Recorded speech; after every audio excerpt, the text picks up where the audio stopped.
Is it possible to die from smoking too much weed? The answer is more complicated than you might think. You mind if I do it, Jay? With recreational marijuana now legal in 23 states in the US, more people are choosing to light up or engage in edibles. Unsurprisingly, people who live in a state that has legalized marijuana are 20% more likely to use it compared to states that outlaw the drug, according to a 2022 article in Addiction. So it goes without saying that there's a higher chance of more people overusing it as well. While the term overdose is most often associated with opioid consumption resulting in death, it can also apply to people who end up ingesting too much marijuana.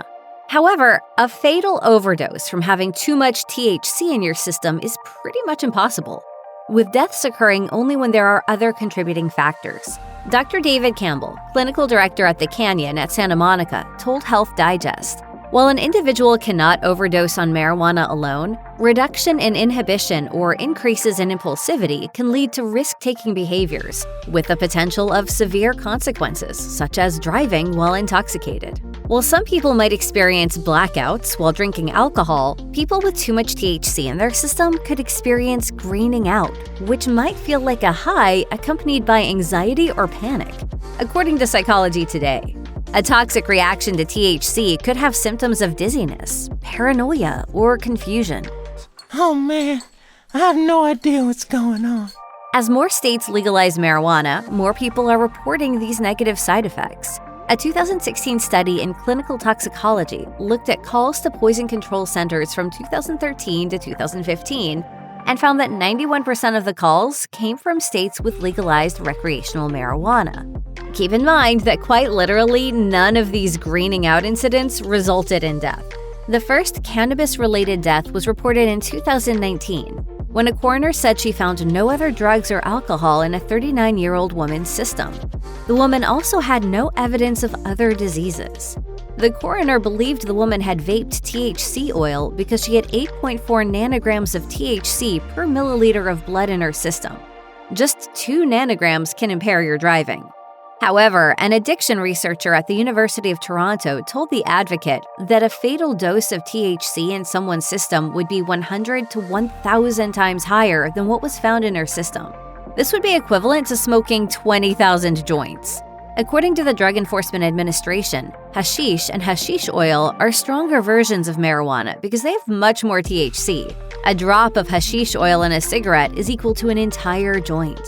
The THC levels in illegal cannabis have become more potent, according to a 2016 article in Biological Psychiatry.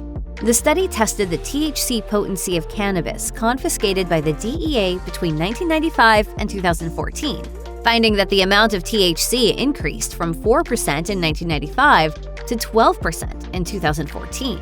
The ratio of THC to CBD increased from 14 times in 1995 to 80 times in 2014. Dr. Campbell says that as marijuana has become more available and at higher concentrations, he's seen a significant increase in cannabinoid hyperemesis syndrome, CHS. He said, with significant intake amount and frequency, CHS can develop, which can cause severe bouts of abdominal pain, cyclic vomiting, and nausea, and only resolves through discontinuation of use. Although CHS is rare, it's associated with long-term, frequent use of marijuana. According to the Centers for Disease Control and Prevention, 3 in 10 people who use marijuana have a marijuana use disorder. You're at a higher risk for this disorder if you begin using marijuana before age 18. Excessive or long-term use of marijuana can also put you at risk for psychosis or schizophrenia. Another contributing factor to the possibility of ingesting too much marijuana is inconsistencies in labeling. First-time or infrequent users of marijuana are more likely to experience greening out if they use cannabis edibles, according to Psychology Today. That's because it's difficult to know how much THC you're getting in an edible unless it's commercially packaged. Because it takes longer for the THC to kick in with an edible form of marijuana, some people might consume more because they think it's not working.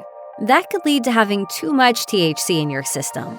The bottom line is that if you've ingested too much cannabis and are experiencing negative side effects, you can allow it to pass through your system without needing a trip to the emergency room. Stay in a safe, comfortable place and reduce excessive sensory stimulation such as loud music or television.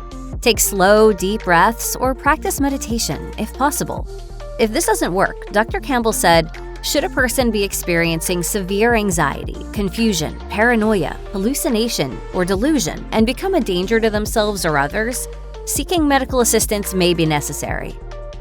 If you or anyone you know needs help with addiction issues, help is available. Visit the Substance Abuse and Mental Health Services Administration website or contact SAMHSA's National Helpline at 1-800-662-HELP 4357.